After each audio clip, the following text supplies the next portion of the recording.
주님, 주님께서 나의 간구를 들어주시기에 내가 주님을 사랑합니다.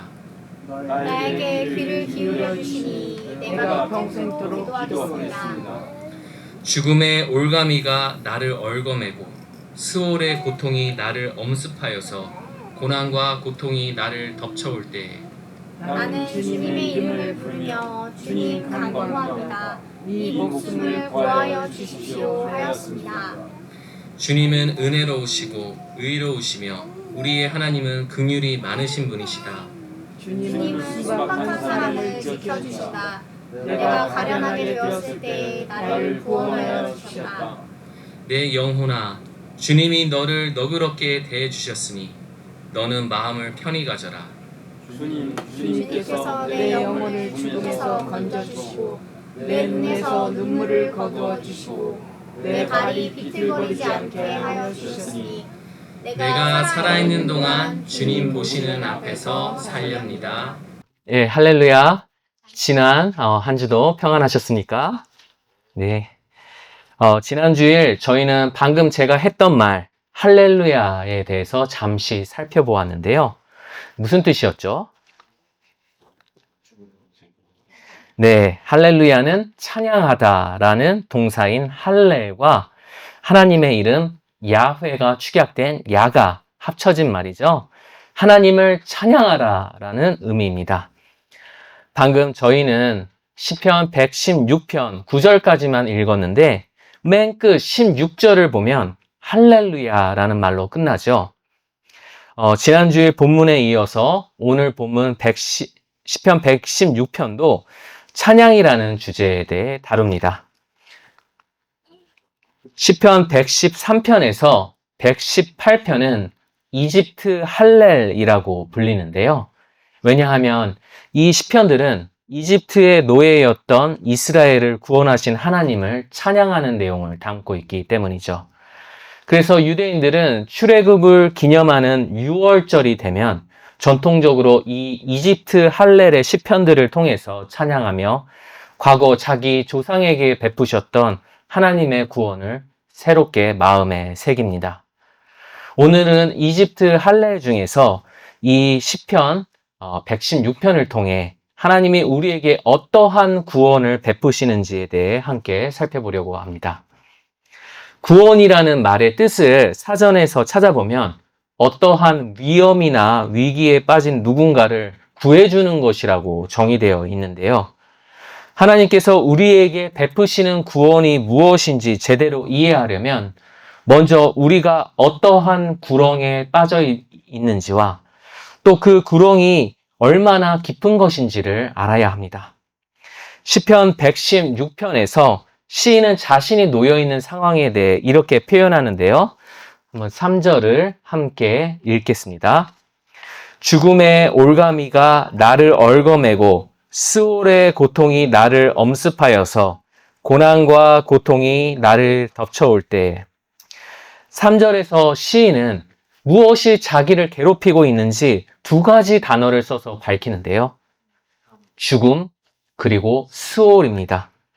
여기서 시인은 죽음과 스올이라는 이 두 단어로 서로 다른 걸 말하는 게 아니라 동일한 대상을 다채롭게 표현하는 것이죠. 죽음이 우리 인간에게 일어나는 현상이라면 스올은 죽은 자들이 가게 되는 장소입니다. 성경 본문 당시에 히브리 사람들이 우주의 구조를 어떻게 이해하고 있었는지를 그림으로 아주 간략하게만 설명드리자면요. 고대 히브리인들은 우주가 세 개의 주요 층으로 구성되어 있다고 믿고 있었습니다. 이 중에서 가장 위에 있는 그 하늘이라는 영역은 하나님의 거처이자 그분의 영광이 나타나는 곳이라고 믿었었는데요. 물론 하나님은 물리적인 장소에 국한되는 분이 아니시지만 이 땅 위에 그 피조물들을 초월하시는 분이라는 의미에서 하늘에 계시다고 여겨지고는 했죠. 하늘 아래에 있는 땅이라는 그 중간 영역은 우리가 살아있을 때 경험하는 장소이죠. 우리 인간이 동물, 식물 등 다른 물리적인 피조물들과 함께 살아가면서 번성해가는 장소가 바로 이 땅입니다. 그리고 마지막 땅 아래 깊은 곳에는 스올이라는 지하세계가 있다고 여겨졌었는데요. 땅이 살아있는 사람의 장소라면 정반대로 스올은 죽은 자들의 장소, 즉 죽은 자의 영혼이 가는 어둡고 음울한 장소로 여겨졌었죠.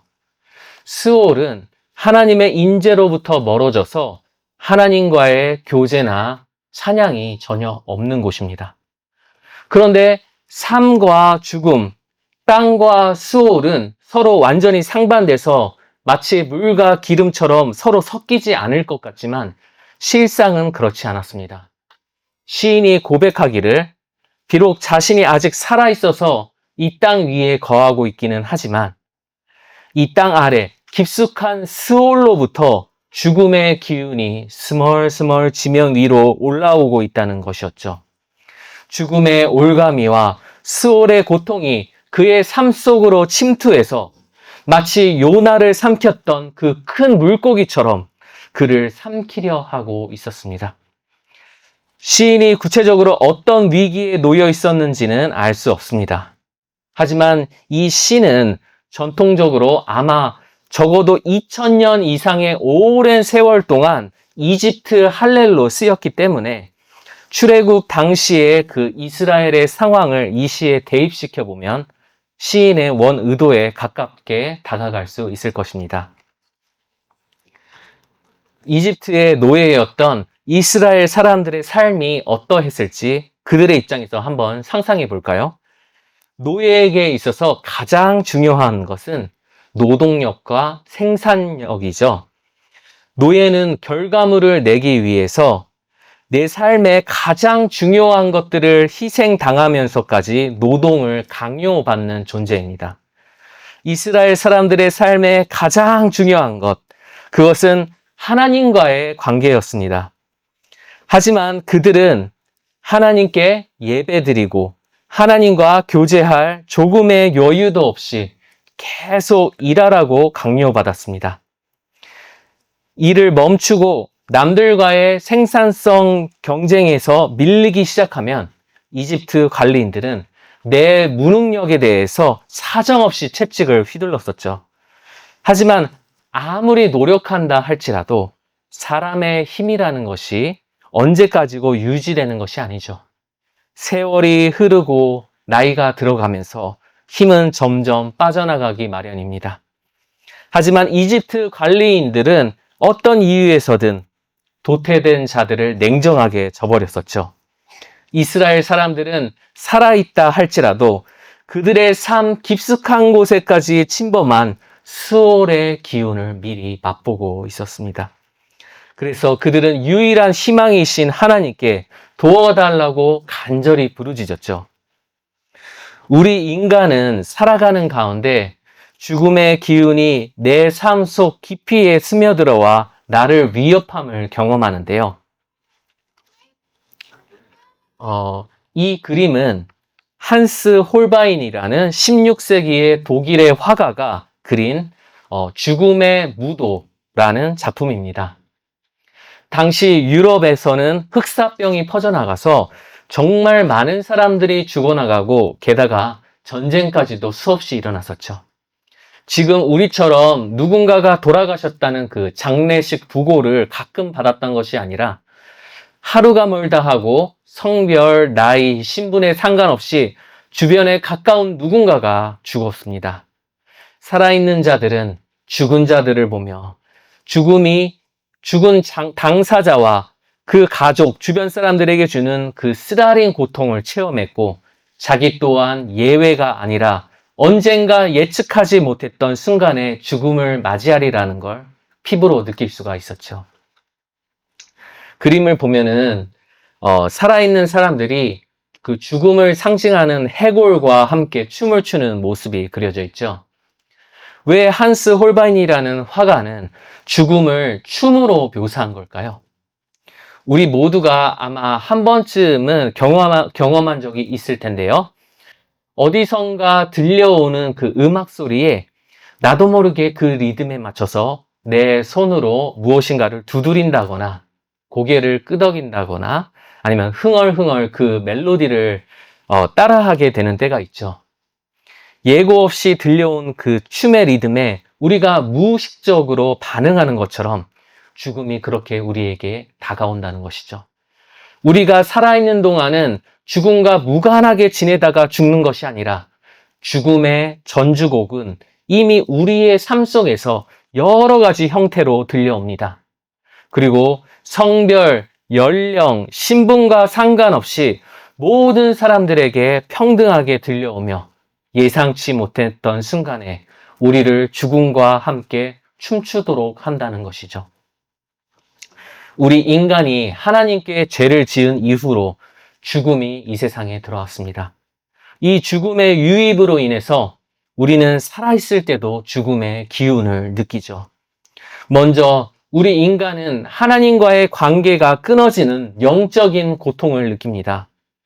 하나님께 의지하고 하나님의 뜻대로 살려고 하기보다 죄의 노예가 되어서 내 힘, 내 결과물로 나의 가치를 증명해내기 위해 살려 하죠. 나를 꽉 붙들어 주시는 하나님을 향한 신뢰와 평안보다 치열한 세상 속에서 내가 도태되는 것에 대한 두려움과 불안을 자주 마주하게 됩니다. 그리고 죽음의 유입으로 인해 우리는 이 깨어진 분당의 참혹한 현실을 마주합니다. 사람들은 저마다 자기 중심적으로 서로를 대하기 때문에 우리의 인간관계에는 늘 갈등이 뒤따를 수밖에 없죠. 서로 오해하고 험담하고 서로 등을 지는 일들이 허다합니다. 또한 우리가 살아가는 이 사회는 온갖 불의함으로 가득하죠. 강자에게 절대적으로 유리한 이 사회 환경 속에서 정당하게 일해서 먹고 사는 일이 결코 쉽지가 않습니다. 우리는 이 사회 속에서 살아가는 가운데 너무나 많은 부조리한 현실에 시달리게 되죠. 또 죽음의 유입과 함께 우리는 육체적으로도 고통을 느끼죠. 우리의 여정에 불어닥치는 풍파는 점점 더 거세지는데 반대로 우리의 육신은 점점 더 약해져만 갑니다. 세월이 흘러감에 따라 몸의 여기저기가 고장나기 시작하고 힘이 점점 빠져가죠. 이전에 가지고 있던 명석함과 총명함도 점점 더 흐려져 갑니다. 그리고 이전에는 막연했던 죽음의 현실이 점점 피부로 느껴지기 시작하죠. 이처럼 죽음의 기운은 살아있는 우리를 영적으로, 사회적으로, 육체적으로 정말 다양한 경로를 통해 얽어맵니다. 그리고 우리는 이러한 징후들을 통해서 언젠가 예고 없이 닥쳐올 나의 죽음을 짐작하게 되는 것이죠. 죽음은 모든 인간에게 닥치는 참혹한 현실입니다. 하지만 현대사회에서는 죽음을 과학적으로 바라보고 거기서부터 위안을 얻으려 하는 시도들이 많은데요. 죽음은 단지 자연의 일부로서 생리학적인 기능이 멈추는 자연스러운 현상이고 죽고 나서는 아무런 의식이 없기 때문에 더 이상의 고통이 없다. 그러므로 죽음을 두려워하지 말라라고 하죠. 하지만 그럼에도 불구하고 어느 누구도 죽음 앞에서 유쾌할 수가 없습니다. 왜냐하면 죽음은 나에게 생명을 주신 하나님으로부터 영원히 단절되는 비참한 현실이라는 사실을 우리 인간의 영혼은 본능적으로 어느 정도 느끼고 있기 때문일 것입니다. 하나님의 도우심 없이 나 홀로 마주하는 죽음은 살아서나 죽어서나 우리에게 비극일 수밖에 없는 것이죠. 하지만 오늘 본문에서 시인은 죽음의 기운이 가득한 그 고된 삶 가운데서도 절대 절망하지 않는데요. 8절을 한번 함께 읽어보겠습니다. 주님께서 내 영혼을 죽음에서 건져주시고 내 눈에서 눈물을 거두어 주시고 내 발이 비틀거리지 않게 하여 주셨으니. 네, 시인은 하나님께서 그를 죽음으로부터, 눈물로부터, 내 발의 비틀거림으로부터 구해주셨다고 합니다. 이번에도 출애굽 당시 상황을 한번 대입해 보겠습니다. 하나님께서는 이스라엘을 구하시기 위해서 이집트에 10가지 재앙을 내리셨죠. 그 중에서 마지막 10째 재앙은 바로 이집트의 모든 장자와 처음 난 모든 것을 치신 사건이었습니다. 하나님께서는 한밤중에 죽음의 천사들을 보내셨죠. 죽음의 그림자가 이집트 전역에 짙게 들이운 가운데 오직 이스라엘 백성만이 구원을 얻었습니다. 어떻게 구원받았죠?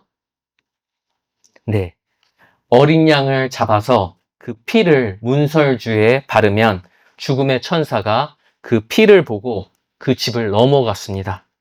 그래서 이 사건을 기념하는 날의 이름이 넘을 유의 건널 월, 6월절인 것이죠.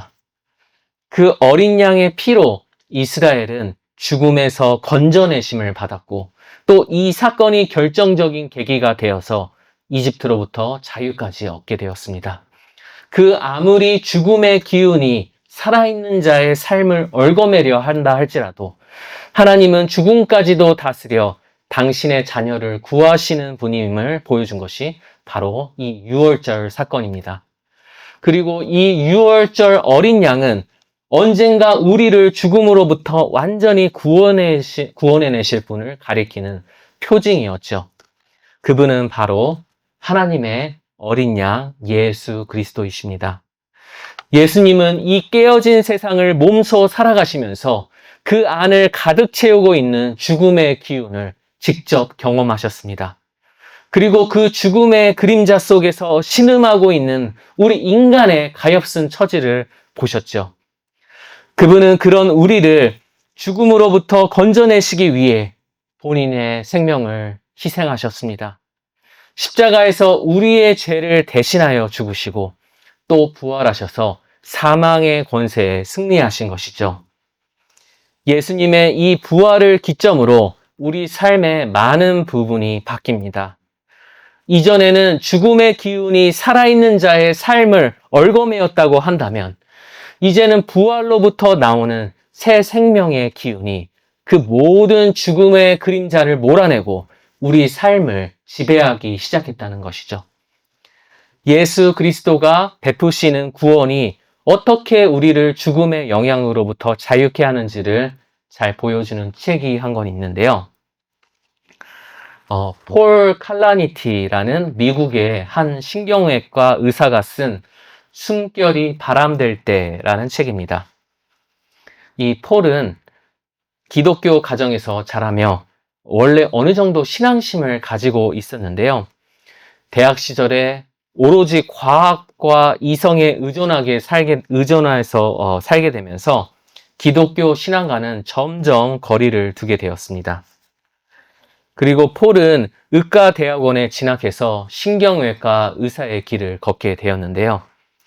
심각한 뇌손상을 입은 그 환자들을 치료하면서 그는 나 역시도 언젠가는 죽을 것이라는 것을 짐작하게 되었지만 죽음은 젊은 그에게 아직 막연한 미래처럼 느껴졌습니다.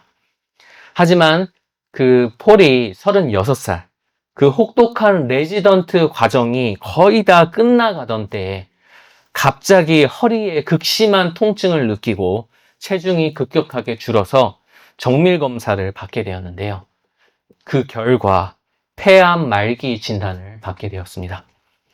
한 번도 흡연을 한 적이 없었고 또 평소 건강했던 그에게 너무나 충격적인 소식이었죠. 이제 그는 의사에서 환자의 입장으로 바뀌고 죽음은 더 이상 막연한 미래가 아니라 눈앞의 현실이 되었습니다. 그에게 갑자기 닥쳐온 죽음이란 현실의 참 의미는 아무리 과학과 이성으로 탐구해봐도 설명 불가능한 것이었죠. 결국 폴은 신앙으로 다시 돌아가게 되고 구원하시는 하나님 안에서 죽음을 새롭게 바라보게 되었습니다. 그는 이렇게 고백하게 되는데요. 죽음은 이제 나에게 끝이 아니라 하나님 안에서의 새로운 시작이다. 삶과 죽음 모두 하나님의 손안에 있다는 것을 알았기에 나는 평안을 찾을 수 있었다. 그는 죽음이 끝이 아니라 새로운 시작이라는 이 믿음 안에서 얼마 남지 않은 시간을 의미 있게 살기로 선택하는데요. 여기 제 마음을 울리는 한 문장이 있었습니다. 나는 죽어가는 대신 살아가는 것을 선택했다. 나는 죽어가는 대신 살아가는 것을 선택했다라는 것입니다. 나의 죽음이 임박했다는 시한부 판정을 받게 되면 남은 시간을 깊은 상실감 속에서 그저 죽음을 기다리며 보내는 경우가 참 많은데요. 하지만 폴은 죽음이 종말이 아니라 영원한 생명으로 나아가는 과정이라는 걸 믿기에 얼마 남지 않은 삶이라 할지라도 포기하지 않고 충실히 살아가기를 선택했다는 것이죠. 예수 그리스도께서 베푸시는 부활의 은혜가 모든 죽음의 기운을 몰아내고 그의 속 깊숙이까지 다스리셨던 것입니다. 우리는 살아가는 가운데 다가오는 죽음을 예견케 하는 여러 죽음의 징후들을 경험하죠. 죽음이란 현실 앞에서 내 삶은 너무도 짧다는 사실, 그리고 나는 참으로 유한한 존재라는 사실이 때로는 참 더덥고 서글프게 느껴질 수도 있습니다. 하지만 우리가 죽음에 대해서 결코 절망하거나 낙심치 않을 것은 예수님의 부활은 죽음의 본질을 완전히 바꾸어 놓았기 때문입니다. 죽음은 더 이상 우리에게 있어 내 삶을 허무하게 끝내버리는 부정적인 종말이 아니라 오히려 하나님과의 더 깊은 교제로 들어가는 통로인 것입니다.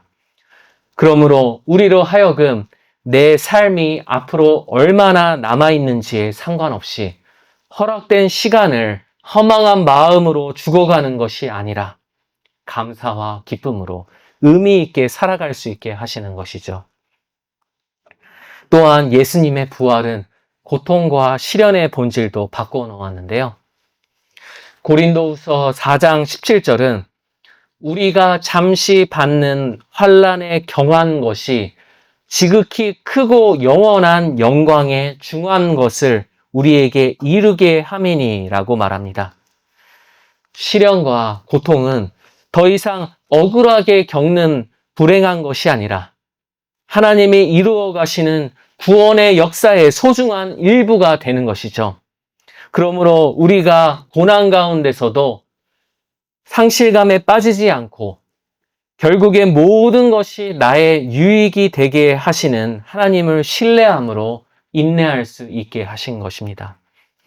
우리를 죽음으로부터 건져내시고 부활의 희망으로 감싸주시는 그리스도의 은혜가 우리로 하여금 매일의 삶을 의미 있게 살아가게 하시며 시련 속에서도 하나님께 감사 찬양케 하시고 우리의 간구에 귀 기울이시며 건져주시는 그 구원의 주를 날로 더욱 깊게 사랑하게 하실 것을 신뢰하고 기대합니다.